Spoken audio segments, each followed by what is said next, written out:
Oke ya, jadi untuk materi berikutnya itu adalah sterilisasi. Sebetulnya mungkin di praktikum juga sudah dilakukan ya, sudah dilakukan oleh teman-teman semua menggunakan otoklah untuk bahan atau media dari fermentasi atau juga alat-alat ya, udah dilakukan dua-duanya. Jadi ini teorinya secara lebih lengkapnya gitu tentang sterilisasi. Jadi kan biasanya produk fermentasi itu dihasilkan dari satu kultur mikroorganisme tertentu ya, atau bisa juga yang mixed culture gitu ya. Nah, kemudian kita pengennya berarti memastikan supaya dari awal itu tidak ada mikroba yang lain selain yang mau kita tumbuhkan. Jadi kita hilangkan semua mikroorganisme itu menggunakan sterilisasi. Nah, fermentasi juga membutuhkan ribuan liter biasanya ya media fermentasi. Selain sterilisasi itu selain yang untuk media cairnya, media tumbuhnya, sterilisasi juga dilakukan untuk udaranya ya. Udara itu biasanya kalau di reaktor skala industri itu biasanya ada filternya ya.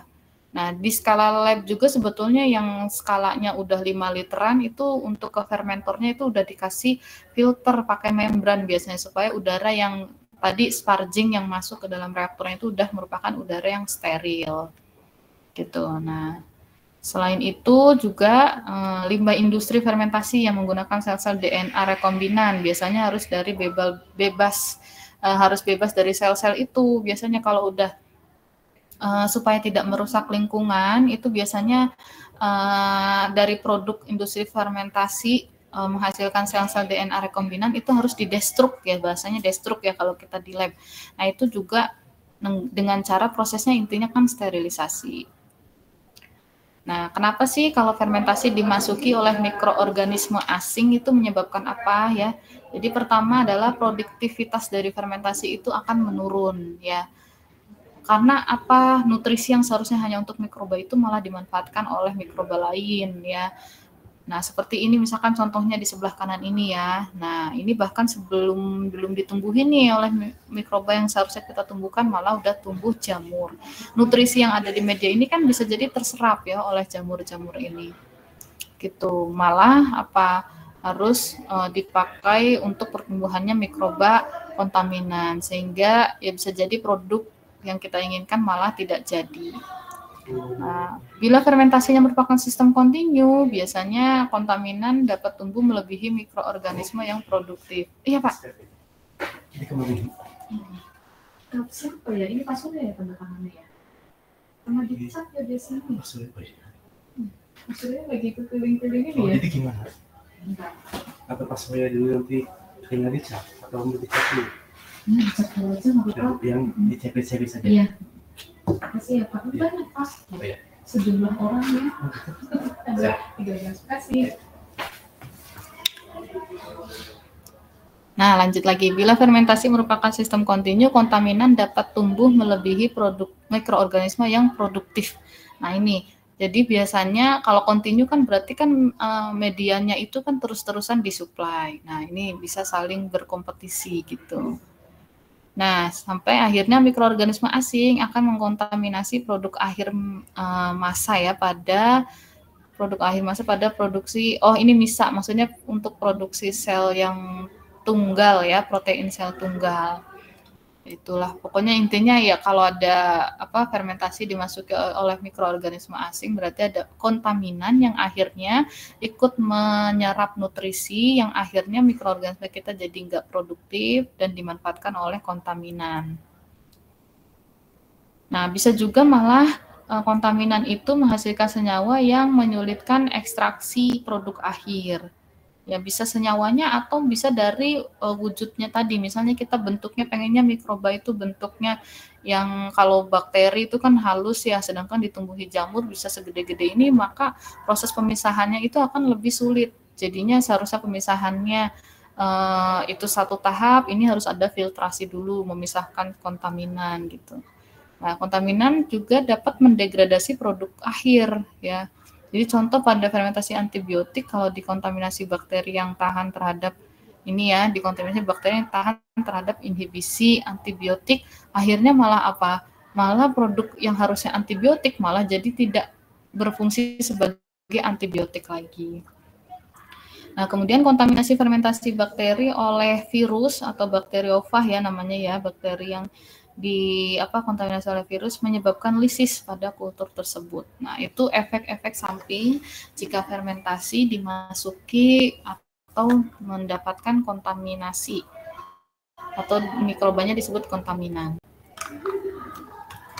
Bagaimana caranya mengurangi atau mencegah kontaminasi ini? Jadi yang pertama untuk memulai fermentasi harus pakai inokulum. Biasanya itu inokulum murni berarti satu jenis kulturnya gitu ya. Kemudian sterilisasi media yang akan digunakan, termasuk juga semua bahan, semua alat, termasuk bioreaktor gitu ya. Semua pokoknya apapun yang pada akhirnya akan kontak dengan bagian dalam dari bioreaktor harus dipastikan harus disterilisasi ya. Kemudian dalam prosesnya pun harus dipastikan bahwa kondisinya selalu aseptik selama melakukan prosesnya ya. Mau kita sampling ya, misalnya mengambil sampel gitu ya, memulai mentransfer kulturnya, itu semuanya harus dipastikan kondisinya aseptik. Jadi pengertiannya adalah sterilisasi ini proses pemusnahan atau pematian sel ya.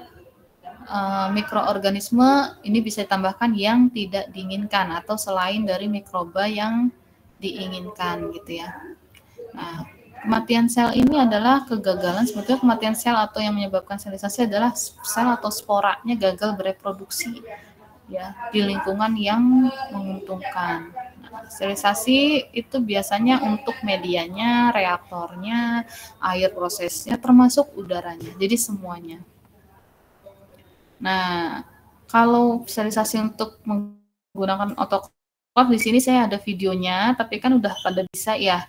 Nah, bagi yang belum pernah merasakan mengoperasikan autoclave yang ada di lab bioproses, bisa dilihat contoh video yang nanti akan dilihat di slide ya.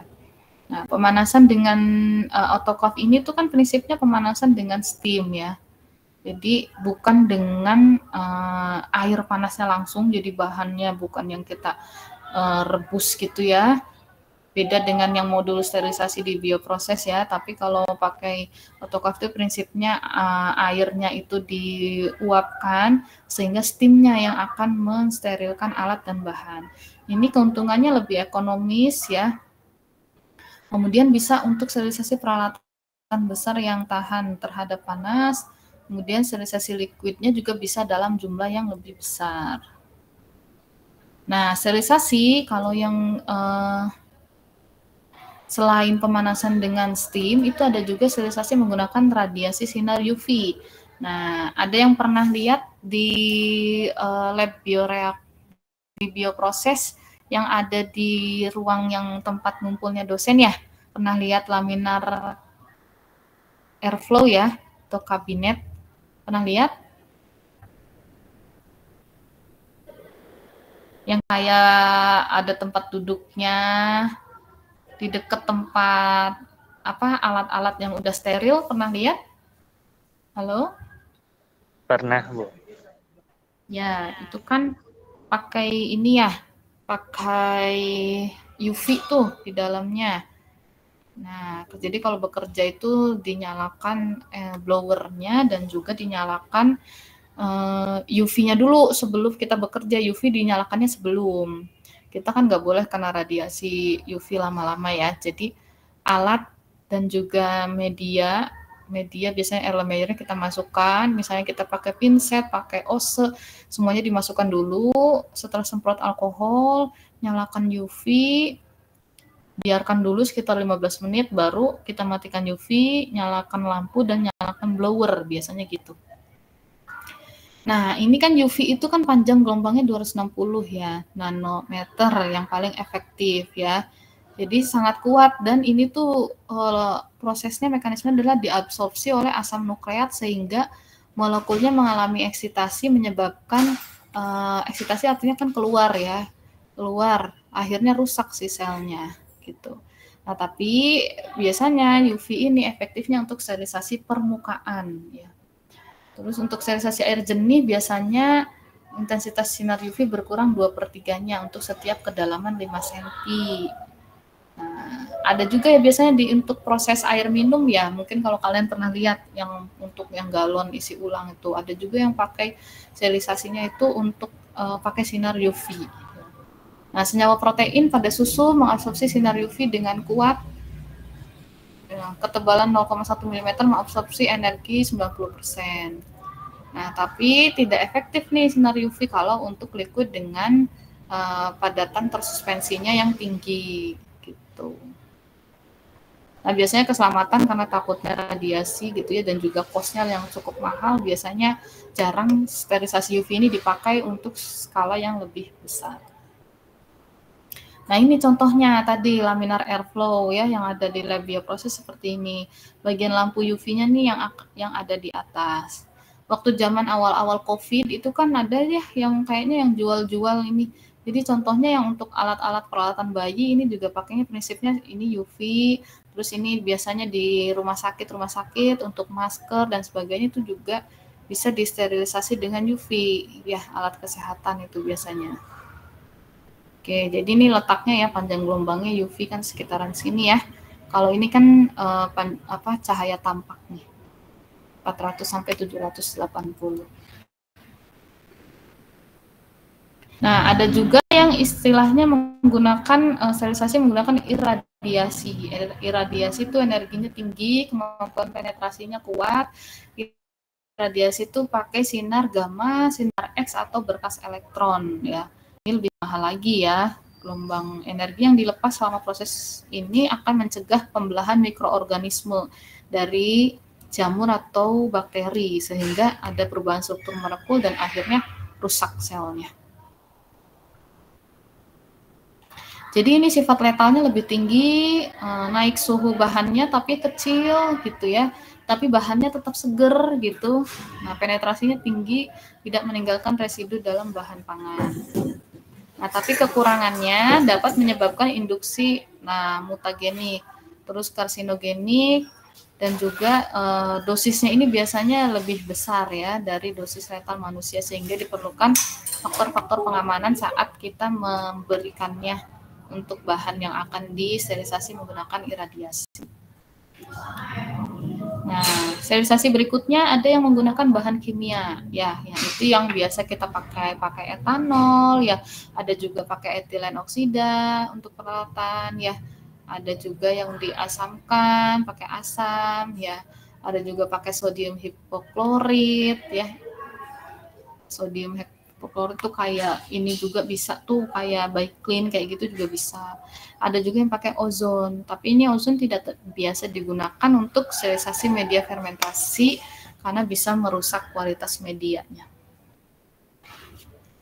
Nah, kita masuk ke metode sterilisasi. Tadi jenis-jenisnya sterilisasi media sterilisasi udah semua ya. Jadi ada yang steam, panas, kemudian pakai radiasi UV, radiasi atau irradiasi gamma, sinar X, ada juga yang pakai bahan kimia ya.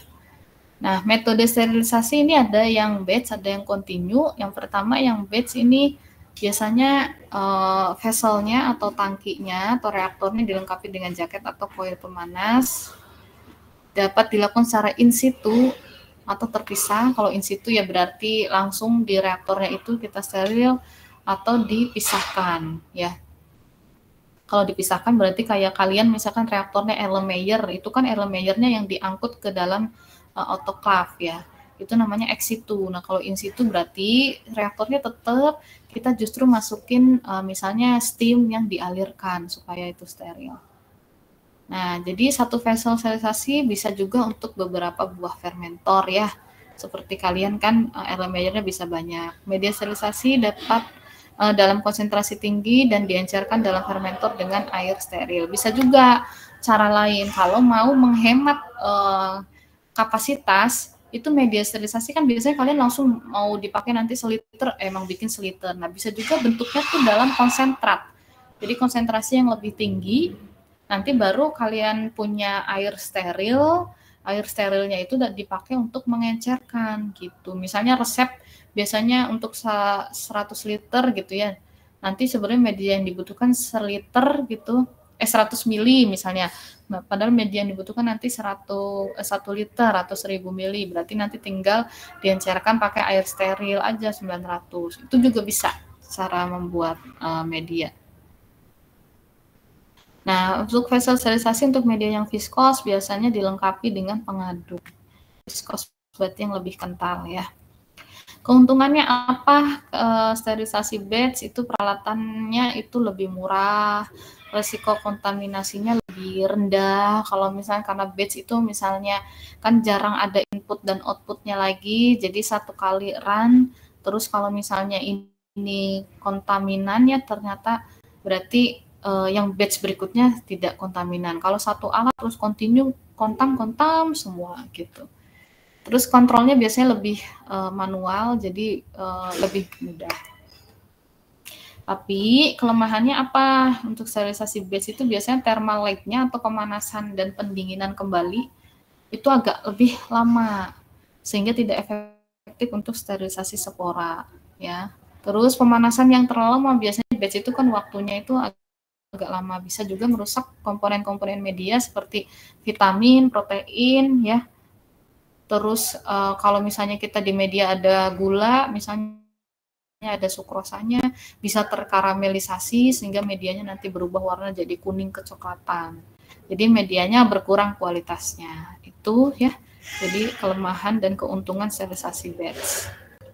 Kalau kita lihat profilnya tuh seperti ini ya. Jadi ini misalnya sterilisasi batch ini kita masuk misalnya ada steam in, steam out, terus ininya jaket pemanasnya. Jadi kan steam in, steam out-nya kan di jaketnya ini ya. Nah ini tangkinya. Profilnya itu untuk sterilisasinya pertama tuh naikin suhunya ini lama ya. Mungkin ada yang merhatiin si autoclave itu ya. Biasanya misalnya sterilisasinya 15 menit ya. Waktu untuk naikin suhunya juga kan bisa 15-20 menit, terus nuruninnya 15-20 menit lagi. Jadi totalnya banyak gitu, lebih lama untuk naikin dan nuruninnya daripada untuk proses sterilisasinya itu sendiri. Ya, nih bisa dilihat ya, misalkan nih sterilisasinya yang ini di suhu 121 ya. 15-20 menit. Nah, naikinnya bisa apa? Di sini bahkan 40 menit ya. Kalau di autoclave di lab bioproses itu mungkin nggak selama 40 menit lah ya. 20 menitan udah naik suhunya, udah mencapai 121. Nanti turunnya juga mungkin sekitar sekian. Jadi bisa totalnya itu bisa 1 jam ya untuk sterilisasi. Nah, metode sterilisasi yang kedua yaitu metode sterilisasi kontinu. Itu biasanya melalui 3 tahapan proses. Yang pertama, media dipanaskan sampai temperatur sterilisasi, media dipertahankan beberapa saat di temperatur sterilisasi, baru media didinginkan sampai temperatur fermentasi. Jadi walaupun kontinu itu kan kita kelihatannya masuk keluar ya, tapi sebetulnya ada waktu tinggal namanya. Yang udah kebagian modul sterilisasi atau kinetika kematian pasti udah tahu, yang di coil pemanas itu biasanya sengaja dibikin coil pemanas muter-muter supaya ada waktu tinggalnya dulu untuk proses sterilisasinya ya. Begitu. Keuntungannya lebih banyak di sini ya. Untuk sterilisasi kontinu tuh pemanasan dan pendinginannya berlangsung cepat. Jadi tidak lag ininya ya, thermal lag-nya yang ini. Yang kontinu itu biasanya lebih cepat karena kan volumenya kan lebih sedikit. Karena biasanya pakai selang gitu kan ya. Jadi untuk memanaskan dengan volume sedikit itu kan biasanya lebih cepat. Nah, jadi ini juga HTS ya, short exposure. Jadi high temperature terus short exposure. Jadi di suhu tinggi tapi sebentar. Ya. Jadinya mati tapi nggak terlalu merusak komponen yang lainnya, mematikan mikroba tapi tidak merusak proteinnya, tidak merusak vitaminnya gitu. Jadi hemat waktu dan hemat steam. Pemeliharaan kualitas medianya lebih unggul, mudah untuk di scale up ya. Tinggal kalau mau di scale up itu berarti nanti laju alirnya yang kita modifikasi ya. Lebih mudah pengontrolannya untuk secara otomatis. Tapi ini juga ya kelebihan lainnya, korosi dalam fermentornya dapat dikurangi. karena kan volumenya kan sedikit ya. Terus degradasi nutrien dapat diminimalisi tadi karena di high temperatur short exposure ini, jadi vitamin dan sebagainya itu tidak rusak. Nah, tipe sterilisasi kontinu ini ada yang pakai plate heat exchanger, mungkin di OTK ya dapat ya. Jadi ada yang tipenya continuous plate heat exchanger, ada juga yang pakai continuous injector flash cooler. Nah, ini tipenya kalau yang plate heat exchanger itu di sini ini sistemnya kita lihat arahnya ya. Nah, jadi counter current di sini. Jadi ada cooling water in, cooling water out ya. Ini yang unsterile medium masuk, ya kan? Nah, ini ada proses preheating, terus heating, ada holding section dulu. Nah, di sebelah situ kan masuknya steam ya. Steam in, steam out, ya. Sampai nanti terakhir keluar adalah media steril yang keluar. Gitu. Tapi di sini ada cooling dulu ya. Nah, sebelum keluar. Jadi keluarnya suhunya udah dingin lagi. Itu heat exchanger yang plate ya. Nah, kalau yang plate heat exchanger kalau kita buat profilnya terhadap waktu, jadi di sini ada di suhu yang tinggi itu untuk sterilisasinya, nanti coolingnya itu nanti flash cooling di sini. Itu. Nah, kalau yang tipe berikutnya continuous injector flash cooler, steam diinjeksi langsung pada media tidak steril, memiliki waktu pemanasan dan pendinginannya terpendek. Keuntungannya untuk media yang memiliki padatan tersuspensi, biayanya rendah, mudah dalam pemeliharaan dan pembersihan, efisiensi penggunaan steam tinggi. Tapi kelemahannya, karena dia langsung bersentuhan dengan medianya, maka bisa jadi terbentuk busa ya saat proses pemanasan dan pendinginan. Terus karena dikontak langsung dengan steamnya, jadi bisa jadi si medianya itu kan jadinya pengenceran ya, pengenceran oleh kondensat, sehingga dibutuhkan clean steam. Karena akan kontak langsung. Jadi steamnya harus yang bersih. Nah, ini seperti ini ya. Jadi media langsung masuk steam injector. Ini waktunya lebih singkat nih untuk sterilisasinya. Set gitu ya. Terus langsung turun lebih drastis lagi nih. Nah, sampai di suhu yang dingin. Itu profilnya. Oke. Dalam skala industri, fermentor disterilisasi terpisah dulu.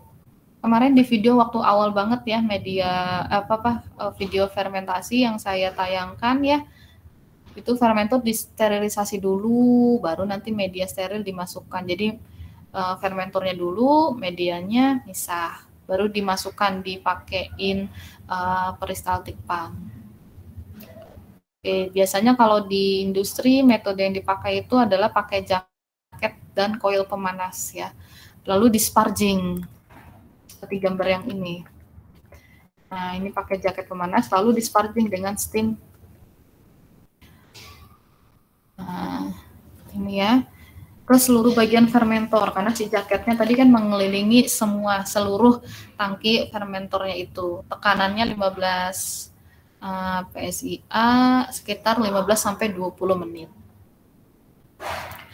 Nah, selain fermentasi, sterilisasi untuk media fermentasi, biasanya sterilisasi juga digunakan untuk mensterilkan gas atau udaranya, ya.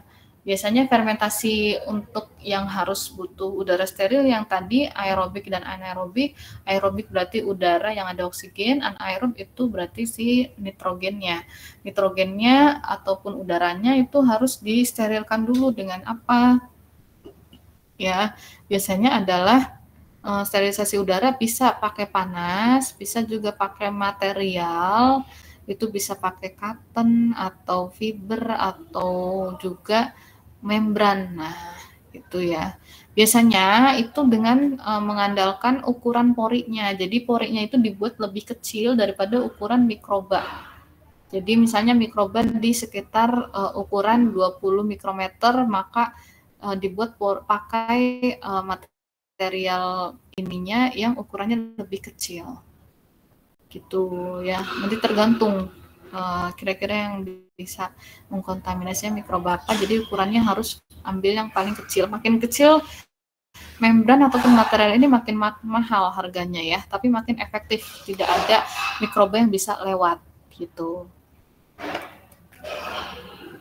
Nah, kalau dengan udara panas itu berarti menggunakan kompresor adiabatik. Jadi di suhu 15 sampai 220 ini berhubungan dengan ini ya, kuliah termodinamika atau kemarin di neraca energi nih.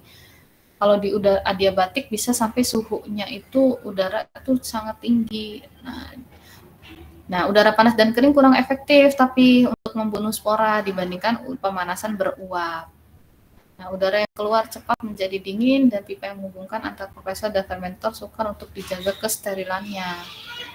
Dan masalah lainnya adalah yang didapatkan dari metode filtrasi menggunakan udara ini penurunan tekanan atau pressure drop.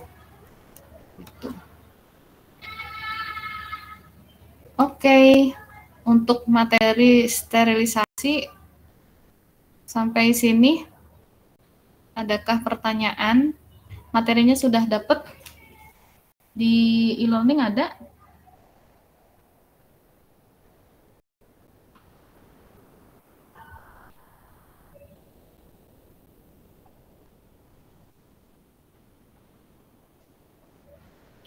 Halo, ada pertanyaan? Nih, join di Google Meet tapi pada ikutkan ya. Kita berapa pertemuan lagi ya? Kuliah ini pekan keberapa sekarang nih? Saya masih ada 2 materi lagi untuk bioproses. Berapa pertemuan lagi kita? 2 pertemuan lagi, Bu. 2 pertemuan lagi, ya berarti cukup ya. Minggu depan hari Senin, materi kinetika kematian mikroba, itu yang nanti akan ada sedikit hitungannya. Kemudian yang terakhir, materi imobilisasi sel. Sebetulnya modulnya itu udah semua di praktikum, jadi nanti mudah-mudahan 1 jam teorinya cukup ya untuk melengkapi yang sudah didapatkan di praktikum.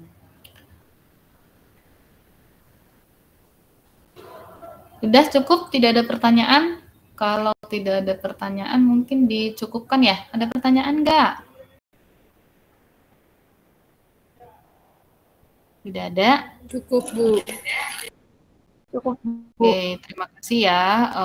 Waktunya kalian jadi harus cari-cari waktu pengganti.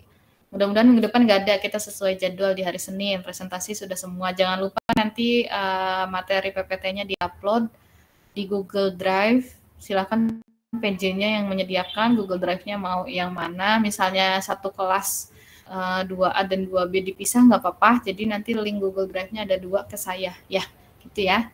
Terima kasih atas perhatiannya. Mudah-mudahan materinya bisa dipahami. Kita bertemu lagi minggu depan di hari Senin, insya Allah. Oke, Assalamualaikum warahmatullahi wabarakatuh. Waalaikumsalam warahmatullahi wabarakatuh.